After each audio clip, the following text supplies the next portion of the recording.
Wow! Thank you so much. Thank you. Naku, Miss Jenny, ang bongga. Nakikinig ako doon sa gilid. Sabi ko, ay, may bago na naman tayo makakantayin sa mga communion, di ba? Di ba totoo? Yung mga ganyan, mga communion, yung mga graduation song. Yes, kasi naalala ko dati, di ba, pagka yung mga Lord Heal Our Land, di ba yun yung kunyari, may nangyaring sa kuna, yung mga ganun. Kaya Miss Jenny yun. Di ba? Tapos yung mga, totoo yun. Tapos nung ito bago, Hope, Faith, and Love. Yes. Alam mo yung faith, hope, and love, those are the three virtues. Faith, hope, and love. Kasi pagka may love ka, di ba? At pagka wala kang faith, hindi ka magkaka-hope. And then faith and hope, ang resulta nun, love. Ay, kaya pala single ako. Oo. Di ba? Nako, ready ka na ba para sa Q&A with Miss Jamie later at sa mga kaibigan natin from the friends? Ready na po. Ready na. Kaya Francine, ready ka na pumunta doon. And of course, Miss Jamie, pwede niyo na rin silang samahan. Palakpakan naman po natin. Grabe ang line-up ng mga awitin na ating napakinggan this afternoon for our Inspire Music launch. At syempre, ito ang oras para pasalamatan ko muna ang mga minamahal nating mga sponsors. Nasarap talaga ako sa matcha nila, no? Maraming salamat sa Cafe Meraki. Thank you so much. Yes. Ang sarap ng matcha nila, dahil nakadalawa ako. Oo. Siyempre, maraming salamat din sa Mandarin Sky. Thank you so much sa ating sumptuous food this lunch. Sa Global Academy of Rock, AOR, thank you so much. Siyempre, ang Bingo Plus, maraming salamat. May raffle tayo ng Bingo Plus, in fairness. Dr. Alvins, maraming salamat. Splendid Shots, House of Lee, Party Boosters, again, ang Cafe Meraki, Urban Luggage, at ang Goldie, maraming salamat sa inyo. Now, sasamahan tayo ng one of the highest paid PR publicists, Aaron Domingo, napaka-birthday na. Sir A. Anong daw? Nakaganti ako sa inyo. Ito na. Hi, Jai. Congratulations, Miss Jamie. And sa lahat ng ating artists. Thank you. Congratulations. We'd like to acknowledge the presence of Sir Roxy Liquigan, our head for ABS-CBN Music. Okay, our first question will come from Alan Sangkon of Stars Photo. Go, Alan. Kaya Alan, di ako kasama sa tatanong. Iver.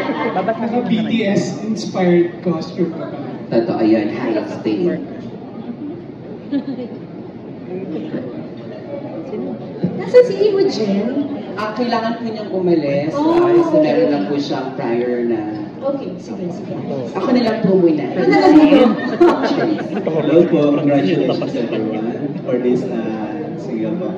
Yung first question ko for Miss Jamie. Asan ka? Nandito po ako. Hello po. Ayun, hi. What's your name again, sorry? I'm Alan Sanguan from Stars Botog and Hi, Alan. Yes, okay. Tanong ko lang po, kumbaga, being a part nitong Star Music ngayon, being a head ng Inspire Music po, ano po yung mga nilulook forward niyo po to be part of it? Tapos, is there any artist that you want to collaborate soon, being a part nitong Inspire Music po? Well, of course, gusto namin by next year, ang gusto ko lang mai-release muna sila lahat. Ganoon. I-release muna kay Angela, soon i-release namin kay Fana, yung ganoon. And I would like to be able to write songs again para makasolo si Imogen, at saka si Fabio. And then, of course, baka makasolo din si Francine, kasi gusto ko rin siya bigyan ng solo niya eh. Yung solong kanta lang niya, yun siya lang talaga. Yun, look. Kaya mo yan! So, kaya mo yan, girl. Pagkatapos doon, syempre gusto ko pa rin makakollaborate, and alam naman niya yun, that sinusulat ko na yung kanta, si Regine Velasquez, Alcacil.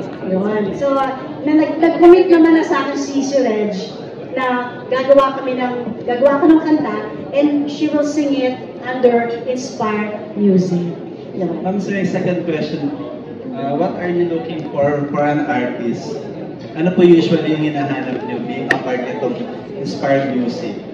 Alam mo, hinahanap ko lang talaga yung magaling ka trabaho. Yon. Kasi kahit na maganda ang boses mo, kahit magaling ka, pag ang hirap mo kausap at kahirap mo katrabaho, hindi kita kakausapin. hindi kita kakaanuhin. Ayoko makipagtrabaho sa ganon. Kaya itong mga batang to, kaya bata ang inaano ko, ang gusto kong katrabaho, kasi madali sila, mababait sila. Wala silang attitude, kung ano yung pakanta mo sa kanila, wala silang problema. And especially sila, si Katie, si Jed. Yun ang hinahanap ko. Bukod sa magaling, kasi yung pagkanta natututunan yan eh. Yung mga songs, madaling ilagay yan. Pero ang mahirap, yung magpuproduce ka ng kanta, pero yung kakanta, medyo mahirap katrabaho. So yun ang unang-unang hinahanap ko. Yung mababait at madaling katrabaho. Yung walang keme. Yun. Thank you, Miss Jane. My last question for Francine. Parang naka-line up ka dyan sa mga magagaling na singer like Fana, sila Angela Ken, Miss Jamie. Hindi namin alam na magaling-galing parang singer, di ba? Dahil sa mga pagluluya mo at everything. Pero ikaw, ito ba yung isang bagay na gusto mong explore din? Being aside from being an artist, actress, di ba? Na maging singer din. Yeah. And you want to become, anong genre yung gusto mong marating? Tulad ba ni Miss Jamie na inspirational song din? Parang ganyan. Bata pa lang po ako, kumakanta na ako. Joke lang po. Hindi talaga. Pero, minsan po napapaisip din ako kung gusto ko bang aralan din talaga yung pagkanta or pasukin yung music industry. Pero, siguro po, hindi ngayon. Feeling ko lang po. Pero, syempre po, eto kasi, para po sa akin, hindi lang siya basta opportunity, but a blessing na rin po sa akin. Kasi as someone na hindi naman po talaga singer, nagtiwala po si Miss Jamie sa akin na isama niya ako sa kanta na to ng Faith, Hope, and Love. And siguro po, kapag ready na ako, papasukin ko naman po siguro ang music industry. Pero gusto ko lang po sa ngayon, hindi naman po ako nagsasara ng mga pintuan sa mga kumakatok or sa mga panibagong papasukan kong mundo. Yun po. Pero Alan, nakipagsabayan si Chin kanina kay Miss Jamie and kay Kiko live. Kaya nga. So congratulations to everyone. Looking forward sa mas inspirational music na ilalabas niyo under Star Music. ABS-CBN Music. Thank you. Congratulations. Thank you. Maraming salamat, Kuya Alan Sancon from Stars Photog. Yes, grabe ang mga katanungan, ano? Ganda na naging statement ni Miss Jamie. Tama, kapag hindi niya bet ang isang taong katrabaho, diba? Hindi niya talaga ipipilit yun. Perfect. Sir Aaron, kamusta dyan? Okay naman dito. Palawan layo, no? Diba? Kamusta dyan? Parang mas bahay phone patch. Sir Aaron, sino susunod? Rayma ba? Eto, ang susunod na magtatanong naman ay ang influential vlogger, wala naman kundi si Ken Quito of Kapamilya Kingdom.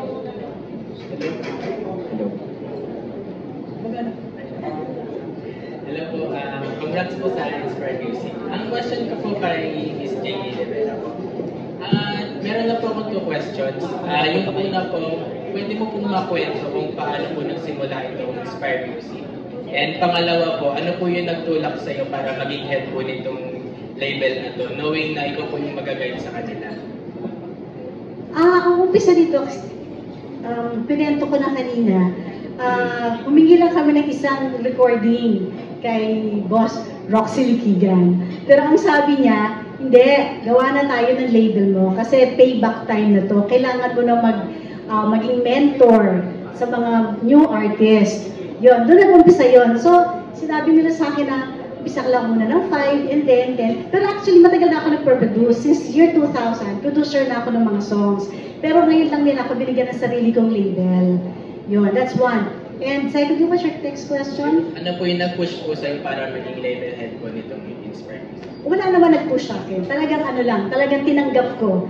Talagang tinanggap ko ng buong buo, ng buong puso, yung pagiging label head, creative label head, kasi alam ko na marami akong pwedeng gawin. At marami akong pwedeng tulungan, marami akong pwedeng gawa ng kanta. Kaya I'm very happy and very grateful to Star Music, ABS-CBN Music, for giving me this opportunity. Thank you. Thank you po. Maraming salamat, Kapamilya Kingdom, Sir Aaron. Yes, we have a question from Tita Rayma De Besa. of ABS-CBNnews.com. Good afternoon, Miss Jamie. Miss Jamie, what's your ultimate goal po as head of Inspire Music? My ultimate goal is for the songs to be instruments, so that a lot of people would be blessed by the song. Yun ang ultimate goal ko, hindi awards. Yung mga awards, na lang yan secondary na lang yan. Yung mga gold, yung mga kumita siya, secondary na yan. Pero ang unang-unang goal ko, like for example, yung first song namin nila, Fabio, sa Imogen na 3-in-1. Ang gusto ko doon, kaya ko ginawa yung song na 3-in-1, is for the children to know more about the Holy Trinity, the God the Father, God the Son, and God the Holy Spirit. Yun ang unang-una kong goal. And secondly, for example, ito namang faith, hope, and love. Yung faith, hope, and love, yun yung pagbibigay mo ng to generate faith para mas maraming tao ang maniwala sa Panginoon at magkaroon ng hope, di ba? At in turn, magkaroon ng pagmamahal sa kapwa. Yun ang ultimate goal ng Inspire label. Thank you. Miss Jamie, gaano po kataas yung pressure or ano po yung mga challenges in producing inspiring music? Siyempre, ang dyan, yung matapos mo yung mga deadline, yun lang naman yung mga very challenging sa mga year. Matapos mo yung deadline, ma-meet mo yung mga expectations ng mga boss mo, yung mga ganun, and ma-please mo yung mga listeners, and siyempre sana kahit paano, mag-hit siya. Mag-hit siya sa Spotify, mag-hit siya sa iTunes, sa Deezer, sa Apple Music, mas maraming maka-download. Yun yung challenging part doon. Kasi syempre gusto natin, kasi global na tayo di ba? So ang isa sa mga, intentions natin, or aspirations natin, is for them to be able to reach the global audience. Yun. So yun ang gusto namin na makilala ng buong mundo, yung mga songs na produce natin under Inspire label.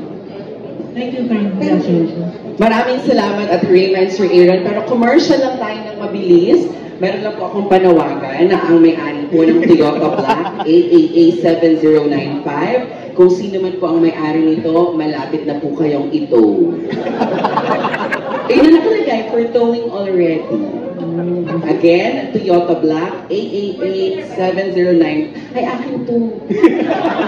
Jeez. Ayan. Ay, kay Miss Gretch pala yun. Oh my gosh. Okay, Miss Gretch. Thank you, Sir A. Yes. Tanungin naman natin si Fabio, si Fana, Angela, and si Francine. Kamusta yung experience ninyo while recording your respective singles? Let's start with Fabio. Kamusta ang experience?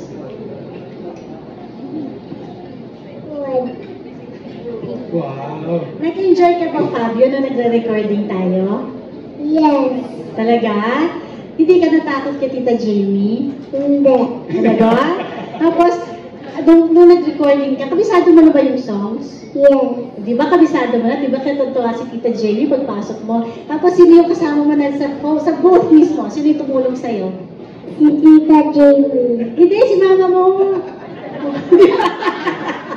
So, di ba? Si Mama Farhan, nandun siya sa tabi mo. Tapos, habang nagpo-coach ako, kina-coach ako din ni Mama Farhan, di ba? Tapos, nag-picture taking tayo, di ba? Nag-video tayo. Na-enjoy mo ba yon? Yes. Tapos, si Imogen, naging mag-best friends kayo? Yes. Oh, di ba? Kaya lang ngayon, kailangan umalis si Imogen kasi meron pa siyang activity po. So, but anyway, ano pang gusto mong gawin natin? Pag na-enjoy mo ba yung mga campus tours natin? Ano na lang ako, ma'am? Yung campus tour natin, nung pumunta tayo sa school, yung dami nagsigawan. Di ba nagtinag ko, Fabio Santos! Di ba nagsigawan sila? Na-enjoy mo yun? Tatakin ko na lang, ma'am. Ang galing-galing. Nag-campus tour po kasi kami. So, tinawag yung Fabio Santos. Talagang lahat nagsigawan. Kaya tuwan-tuwa kami dahil ang galing-galing po talaga ni Fabio. Large na lang. Large na Fabio, how do you handle your popularity now?